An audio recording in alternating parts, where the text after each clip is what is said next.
Salam, xoş gördük hər birinizi. Növbəti podkastla qarşınızdayıq.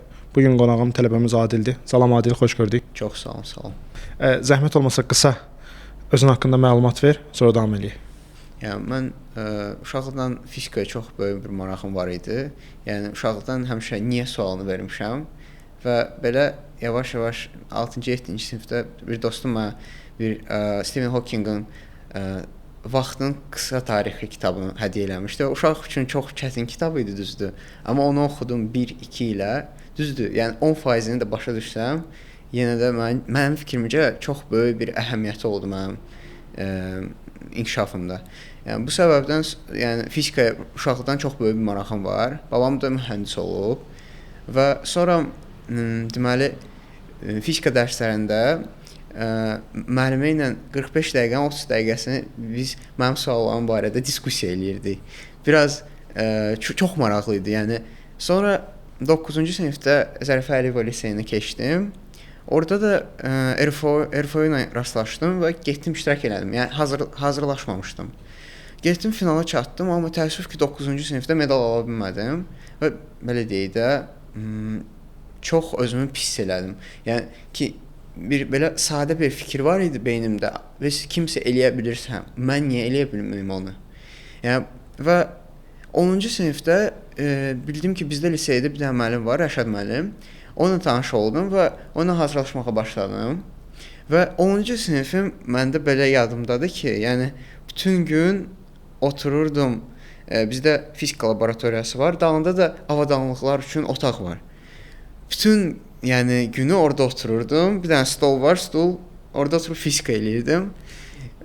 Məktəbə gələn kimi də. Sonra da çıxırdım məktəbdən. Bütün gün o otaqda keçirdim vaxtımı və bütün 10-cu sinif belə yadımdadır. Yəni oturub orada fizika işləmək. Ancaq fizika. Bəli. Yəni demək olar ki, başqa heç bir şey yox idi 10-cu sinifdə. Tam fokus fizika getmişdi və 10-cu sinifdə RFO-dan gümüş aldım.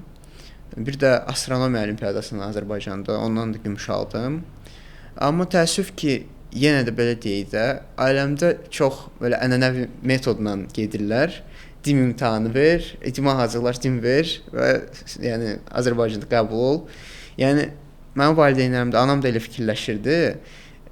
Amma çalışırdım bu tradisiyanı biraz dəyişim.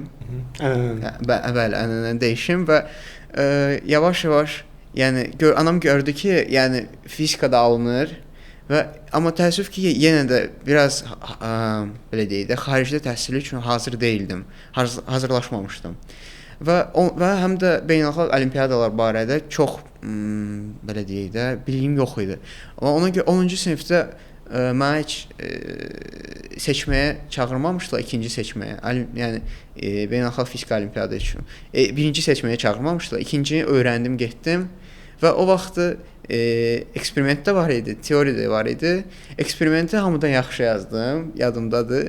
Çox mənə belə deyək də confidence boost oldu. Amma teorini yazmamışdım da, birinci gün yox idim. Amma yəni sonra dedim ki, gələn il mən 100% seçilməliyəm də, hansısa olimpiada seçilməliyəm beynəlxalqa.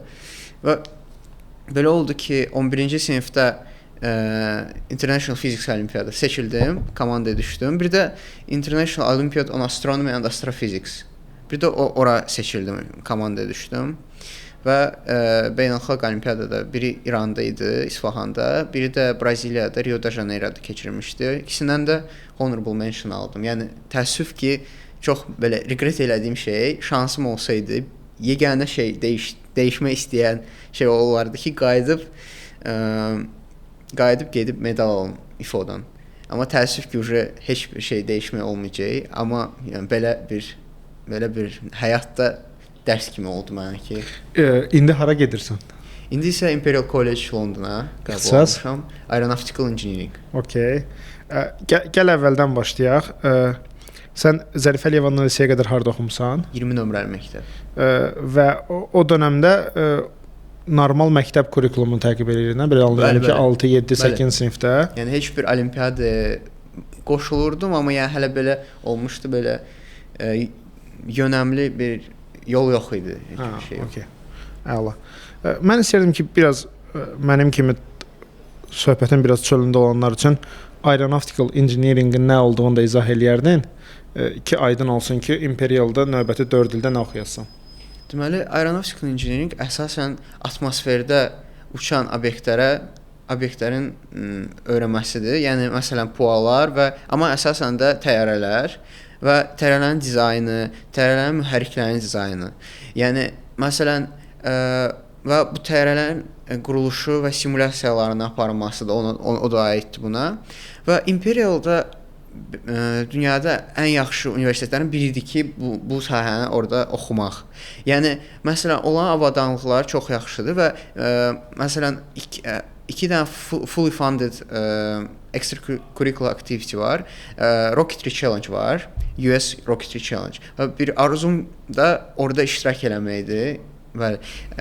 İzah elə nədir yarışın mahiyyəti, içəriyi nə olur? Bəli, o bir qrup şagirdlər yığışır və orada raket qururlar və sonra başqa universitetlər də gəlir, iştirak eləyir və orada iştirak edirlər ki, kimin raketi ən yaxşıdır. Belə. Qəşəng. Və ikinci nədir? İkinci extracurricular nədir? İkinci səhv eləmirəmsə, o da European Rocketry Challenge. Bəli. Oxşar mərzdə ki. Oxşar, bəli. Ha, okey. Mənə maraqlıdır ki, Adil, sən elə bir bu yolu biraz intensiv keçmiş biri olaraq, məsələn, daha gənc olan 7-də, 8-də, 9-da oxuyan bir şagird və ya ailəsi bizi izləyirsə və fizikaya marağı varsa, o necə başlaya bilər? Ümumiyyətlə nələrdən başlasın, necə yol xəritəsi izləsə, düşünürsən ki, son siniflərə doğru o da gəlib sənin kimi dünya komandasına düşə bilər, həm astrofizika ola bilər, həm fizikadan ola bilər. Biraz oradan danışaq, sonra artıq universitet hazırlığına keçərik. Belə deyək də, mənim fikrimcə əsas tez başlamaqdır olimpiyada hazırlığına. Yəni mən çox gec başlamışam, 10-cu sinifdə də. Amma 7-8 məncə ideal vaxtdır da və elə vaxtdır ki, çox belə deyək də, çox naqruska, yəni yük yoxdur, bəli. Və bu səbəbdən çox rahat, yaxşı vaxtdır ki, hazırlığa başlamaq və məsələn Respublika fənn müsabiqəsi var. 6-cı sinifdən desəm başlayır. Bəli. Birinci orada iştirak eləmək. Özüm iştirak eləməmişəm düzdür o vaxtı. Heç bilmirdim.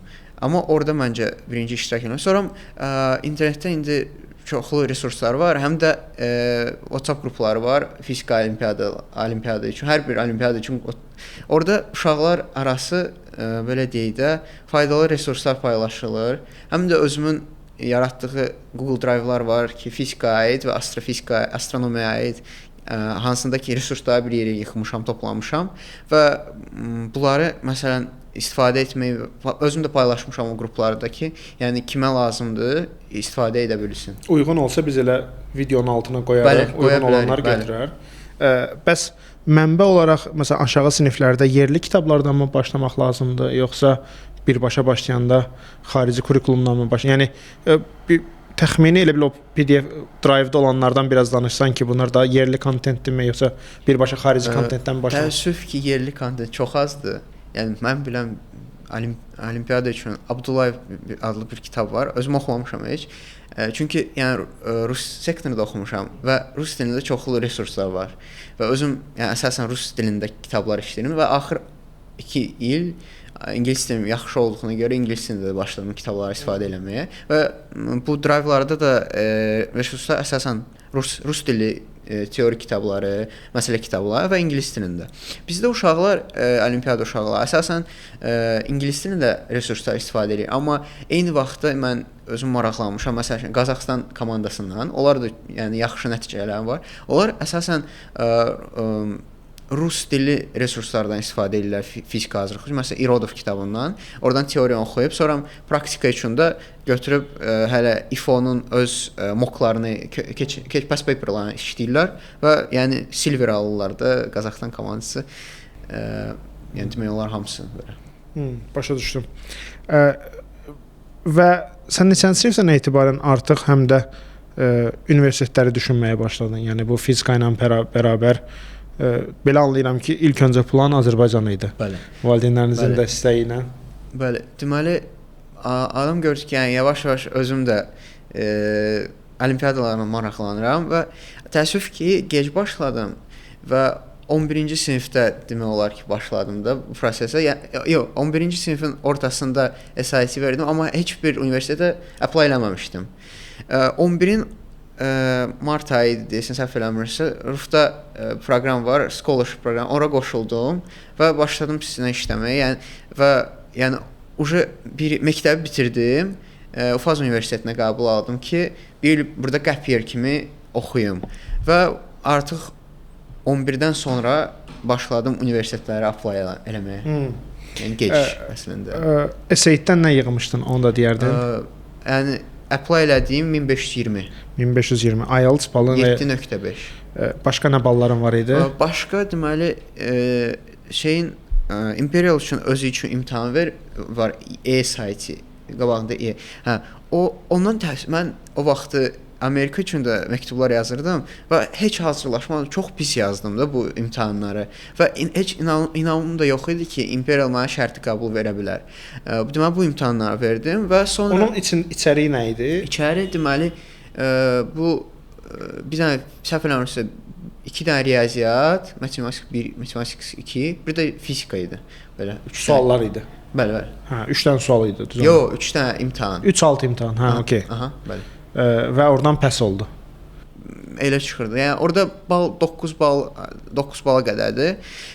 Məndə yəni biri 5 nöqtə neçə idi, o birisi 5 nöqtə, biri 7 idi, çox az idi. Mən heç inanmırdım alınacaq, amma yəni şərti qəbul gəldi sonra. Sən paralel bir də AP-lər vermişdin. AP-ləri də yenə də gec verdim. Yəni şərti qəbul aldım. Heç bir AP-im yox idi və 2025-ci ilin mayında verdim AP-lərimi, hamısının 4-ünü də. Hansılardan verdin və neçə aldın? Deməli, Physics Mechanics, Physics Elektromagnetizm, Calculus BC, bir də Computer Science A. Hamısından 5 aldın. Bəli, hamısından 5 aldım. Bəs eyni vaxtda həm birinci kurs oxumaq, həm 4 dənə AP vermək çətin gəlmədi? İndi fizika yəqin ki, sahəndə deyə o qədər daha nisbətən rahat olar. Belə deyil də, əsasən AP-lərə fokuslanmışdım. Yəni universitet təhsilə yox o ili. Yəni əsas mənə bunu gap year kimi sayırdım. Əsas mənə qəbul almaq idi. Ona görə təxminən çox hazırlaşmadım. Çünki fizikadan AP-lər, yəni RFO-nun belə deyək, yarım final səviyyəsindədir də. Onlar üçün past papers işlədim. Hələ getdim yazdım. Computer Science-da Pearson kitabı var. Hələ AP hazırlaşmaq üçün. Onu işlədim. Bir də Calculus BC-də bir veb saytlardan, internetdən oxudum, elə hazırlaşdım. Mən istəyərdim ki, biraz məsələn SAT təcrübəndən, IELTS təcrübəndən indi bu yola başlayacaq olan və ya növbəti illərdə başlayacaq olan şagirdlərə bir neçə fikir verəsən ki, səncə nəyə fikir versinlər? Məsələn, AP-də, SAT-də, IELTS-də nələrə fikir versələr onlar üçün faydalı olar? SAT-də məncə, yəni əsas odur ki, elə adamlar var ki, çox eşitmişəm, uşaqlar ki, hansılar 8-9-dan deyirlər ki, gedirəm mən SAT-yə hazırlaşmağa, xarici qəbul alacağam. Əsas o deyil də, yəni SAT o qədər önəmli deyil. Mənim fikrimcə də. Yəni o səbəbdən çox belə deyil, riyaziyyat hissəsi asandır. Yəni amma yəni demək olar ki, hamı üçün asandır da. 800 yığmaq problem deyil.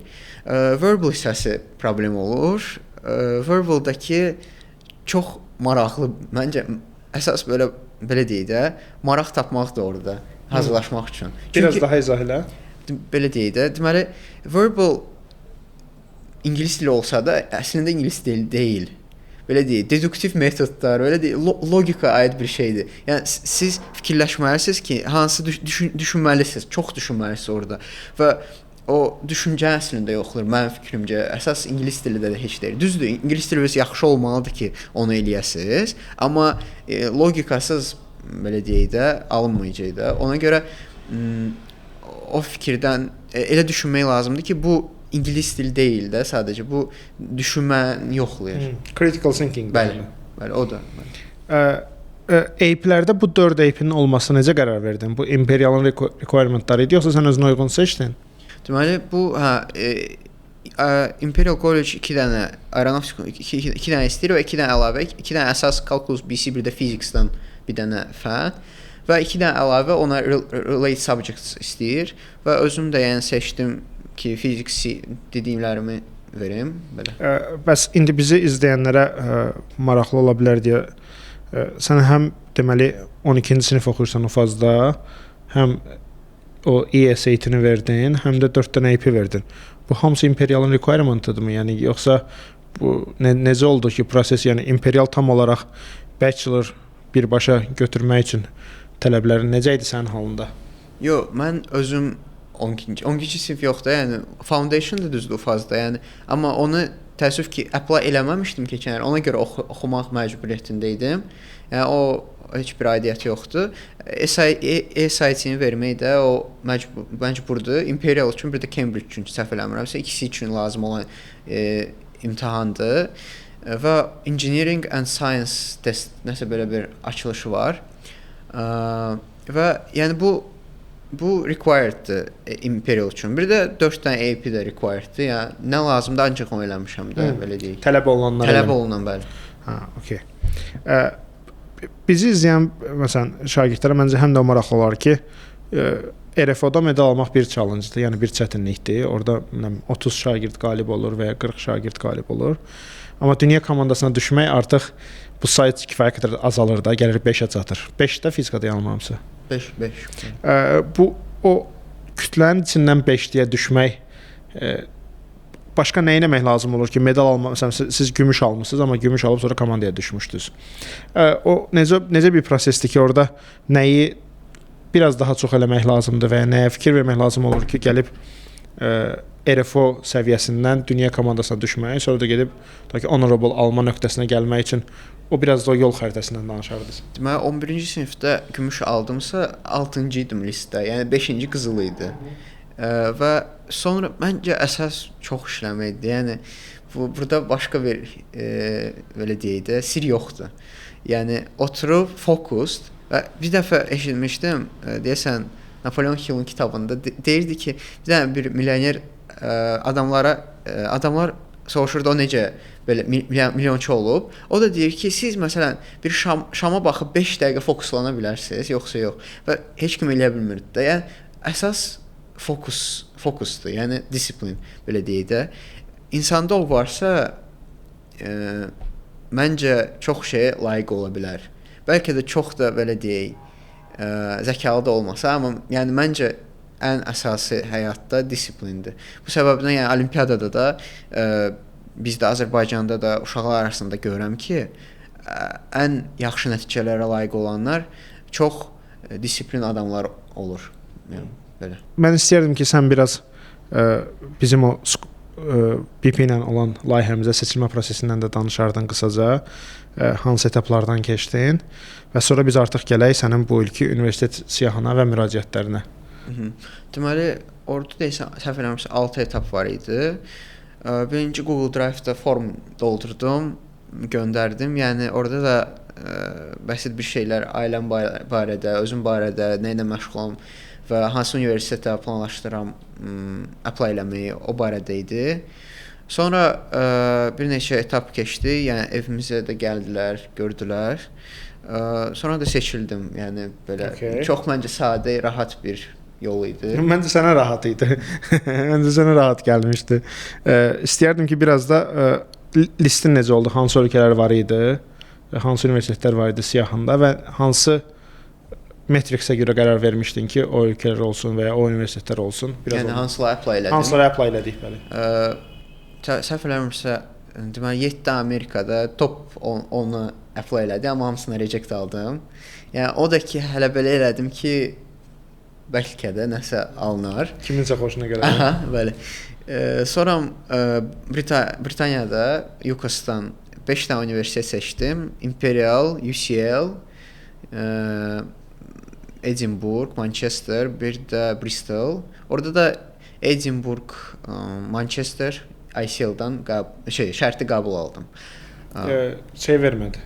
Bristol və UCL vermədi. Bəli, reject elədi. Bəli. Asiyadan? ICL-dan da şərt. Asiyadan deməli KAIS-dan qəbul aldım. İlk birinci aldığım qəbul hələ KAIS-dan oldu. Early admission-a vermişdim. Yəni yanvarın 4-ü idi, cavablar çıxdı. KAIS-də qəbul aldım. Sonra NUS idi, National University Singapore, bir də Nanyang. NUS-dan da reject gəldi. Nanyangın cavabı deyəsən çıxmayıb hələ. Oradan da yəqin amma reject gələr. Okay, başqa? Başqa Bir də Hong Kong idi deyəsən. hə, bir də Hong Kong, bəli. Bir də Hong Kongdan qəbul gəldi. Bəs necə oldu ki, Hong Kong, KAIST, Edinburgh, Manchester və Imperialın içində sırf reytinqə görə mi qərar verdin, yoxsa başqa qərar vermə faktorun var idimi səncə? İstirdim unik yol seçmək. Çoxu seçməmiş yol. Yəni mən bu şans varsa niyə seçməyim də? Yəni Imperialda o yolu mənə təklif eləyir belə deyək də.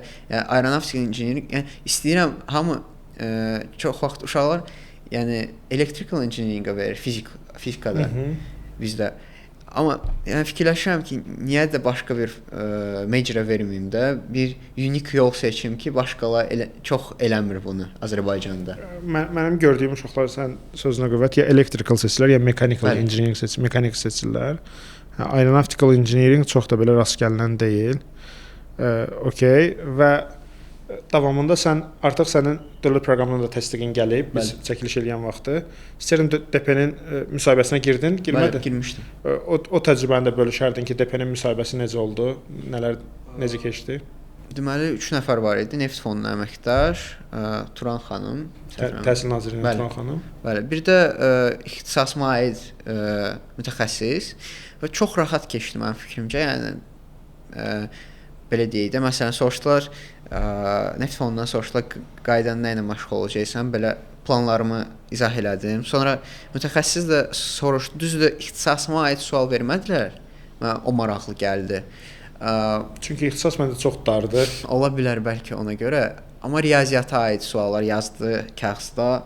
Yəni o da amma standart suallar idi. Heç bir, yəni integral x4 x4x-in integralı ya da kvadrat tənli yazmışdı, onun qrafikini qur.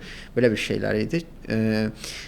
Belə deyildi. Məsələn, bir dostumda logika aid suallar vermişdilər. Məndə olmadı və belə keçdi. Normal, rahat.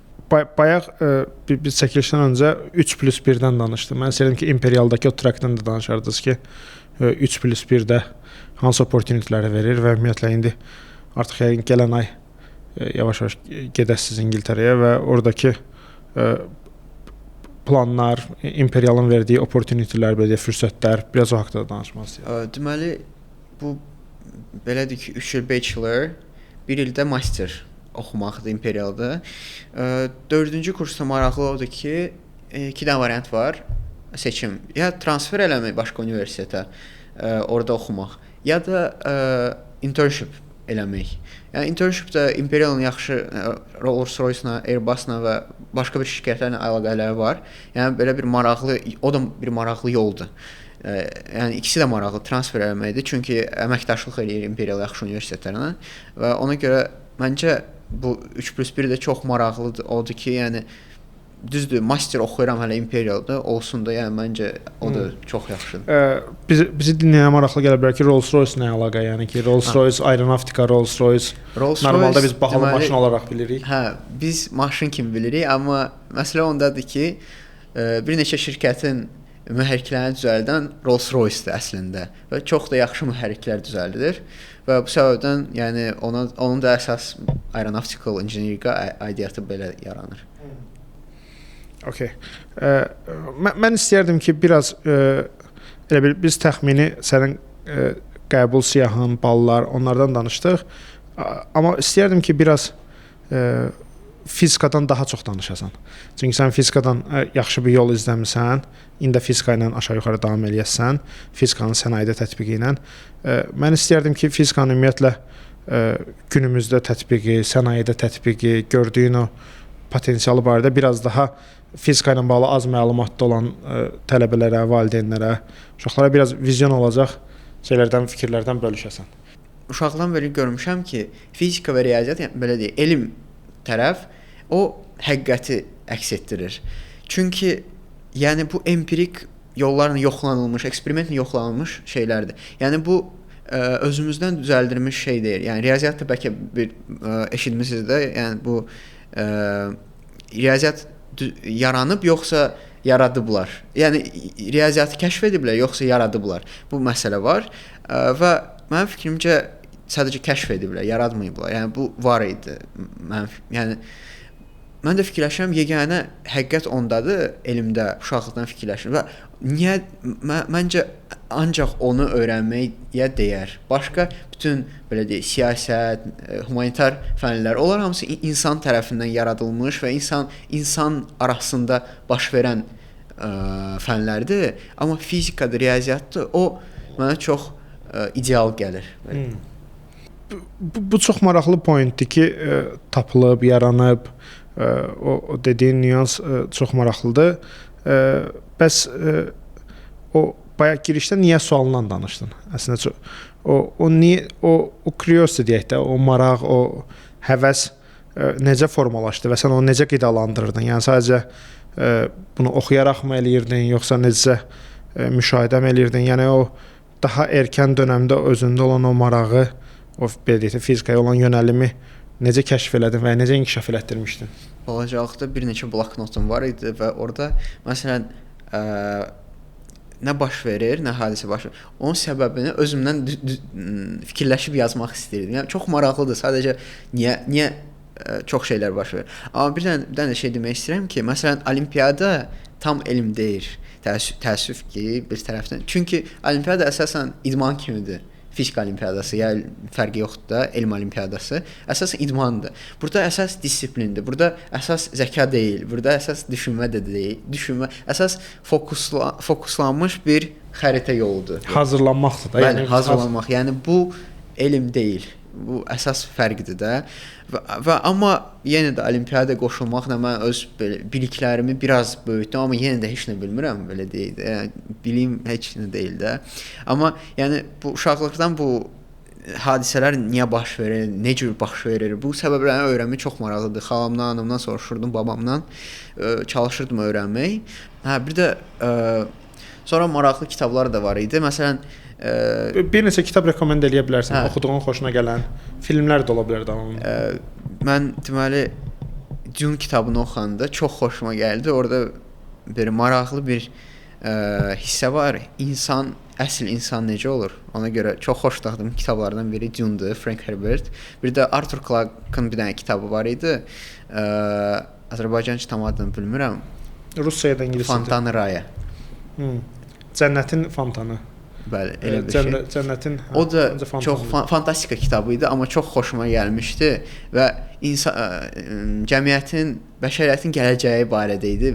Gələcək necə ola bilər və yəni mənə ilhamlandırırdı həmişə elmlə məşğul olmaq. Amma məsələn aeronavtika injinerliyi niyə seçdim? Ona görə ki, bu həm də həmişə düzəltmək istirdim bir nəsə və ona görə tam pure science və craftingin arasında bir engineeringdir.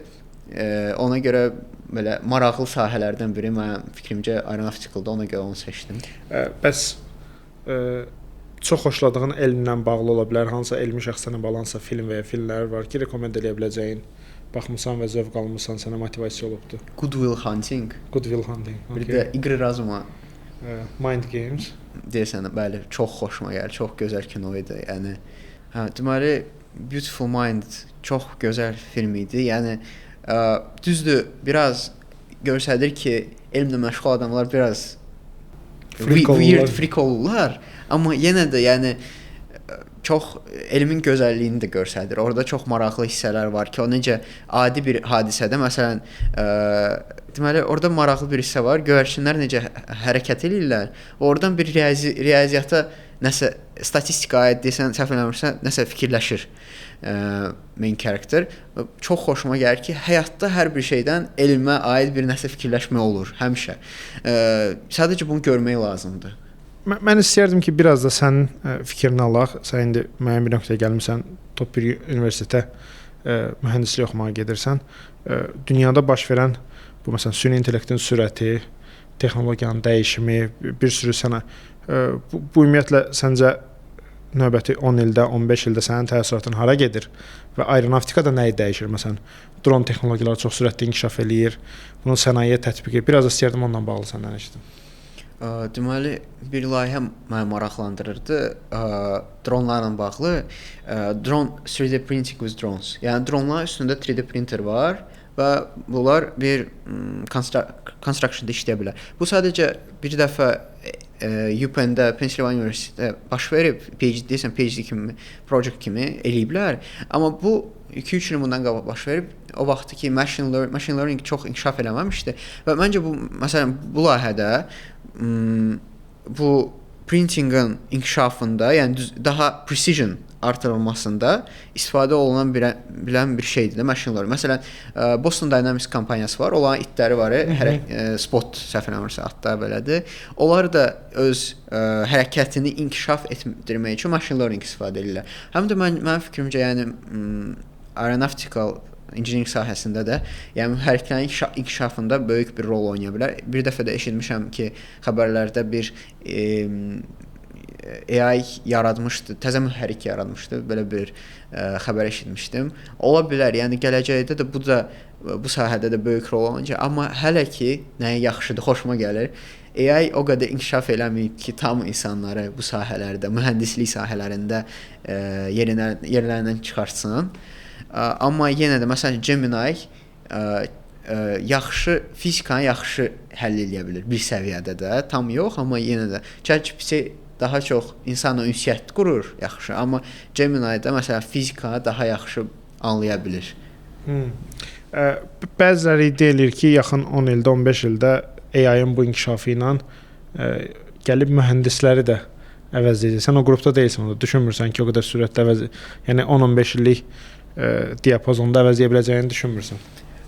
Bəlkə eləyər, amma mənim istəyim odur ki, eləməsin. Yəni bəlkə, yəni deyə bilmərəm təəssüf ki, amma istərdim ki, elə sahələr var, doğrudan da alınmır mənim fikrimcə hələ ki. Yəni onu bir də məsələn eşitmişdim ki, təzəlikcə international Maths Olimpiyatda ChatGPT OpenAI qızıl medal alıb. Da bilmirəm bu nə qədər doğrudur, amma çox maraqlı bir xəbərdir. Yəni bu sürətdə alır özdə, hə, yoxsa? Dəqiq bilmirəm onu. Yəni çox maraqlı odur ki, AI artıq o səviyyədədir, bəli. Yəni bu gələcək 5 ildə nə edə biləcəyi çox maraqlıdır məncə. Çox qorxulu da ola bilər, çünki məsələn bir kino var idi, Her, Joaquin Phoenix oynayır. Her olmalıdır. Her, hə, bəli. Orada o gələcəyin niyə qorxulu olması da göstərilir, belə deyək. Mən istəyərdim ki, biraz ideyalar verəsən ki, Adil, bu yolda olan və bu yolda olmaq istəyən, bu səviyyədə top universitetə getmək istəyən şagirdlərə, tələbələrə hansı ideyaları verə bilərsən ki, nələrə fikir versinlər, nələr eləsinlər. Bir də paralelində mən istəyirəm ki, aerospace-lə fərqini də izah eləyərdin ki, aerospace engineering-lə aeronautical engineering eyni şeydirmi, yoxsa müəyyən hansı fərqləri var? Deməli, tövsiyə versəm, əsas tez başlamaqdır, belə deyək də. Bilirəm ki, çox uşaqlar deyir ki, biz cavanlığımızı yaşamaq istəyirik, amma əslində məncə fokuslanmaq lazımdır və yəni inkişafla məşğul olmaq. Yəni belə deyək də, vaxtınız indiki vaxt çox önəmli vaxtdır. Bunu sonra eləyəcəyiniz yəni hindi eləyəcəyinizlə eyni ola bilməyəcək. Çünki hindi invest eləsəz 100 qatını alacaq. Yəni demək istəyirəm ki, indiki vaxtı məsələn elmə, inkişafa, olimpiyadalara qoşulmaq və fərqli bir layihələrə, çox sosial layihələrdə olsun da, əsas vaxtı ona sərf eləmək lazımdır. Yəni məsələn təxminən 7-ci, 8-ci sinifdən başlayıb bir olimpiyadaya fokuslanma, insan marağı nədir də, riyaziyyat, fizika fərqi yoxdur da, qoşulub və yavaş-yavaş inkişaf etmək. Çünki sonra biraz gec olur, amma o vaxtdan başlasalar çox gözəl və həm də rekomend eləyərəm, çoxlu, həm də belə deyək də, əsas bir şey imaginationdır. Yəni çoxlu bədii kitablarda oxumaq, davam etmək. Yəni imagination təxəyyül. Təxəyyül, bəli. Bu nəyə kömək eləyir? Yəni məncə çox vaxtı insanlar böyüyəndə yavaş-yavaş başlayır çox real olmaq, belə deyək də. Çox vaxtı biz belə qabağımıza imagine eləmirik heç nə. Və məncə bu insanlara bir problem. Bir dəfə bir TV show var idi, belə deyək, dokumentari. Orada deyilirdi ki, insanlar yarananda onlar çox abstrakt düşüncəli idilər və bir tərəfdən baxsaq, bu yəqin insanların ölümünə səbəb ola bilərdi. Amma əslində bu insanların sağ qalmasının əsas səbəbi idi. Yəni mənim fikrimcə də imagination ən əsas bir şeylərdən biridir. O yaş keçdikcə məktəb biraz da onu məhdudlaşdı. Ailə, məktəb, çevrə azaldı. Bizə bayırdan deyirlər ki, elə fikirləşmə, uşaqsan, elə olmaz. Xəyalpərəst olmalı. Bəli. Amma əslində məncə olmaq lazımdır. Pis şey yoxdur orada. İstəyərdim ki, aerospace ilə aeronavtikalın fərqi nə deyəsən? Deməli, aerospace həm atmosferdə uçan aparatlara, həm də space-də uçan aparatlara aiddir. Məsələn, satellites, rockets və başqaları da. Yəni aeronavtikal isə ancaq atmosferin içində baş verən, yəni uçan obyektlərə aiddir. Yəni təyyarələr, PUA-lar, belə. Adil, indi inşallah Imperialda başlayırsan, artıq DPD dövlət proqramında təsdiqləyib. Gedişatla bağlı planın nədir? Daha çox industry related adam olmaq istəyirsən, sənayeyə keçmək istəyirsən gedişatda, yoxsa daha çox akademiya sənə maraqlıdır? Ümumiyyətlə onunla bağlı bir fikrin varmı, yoxsa prosesə görə mi qərar verəsən?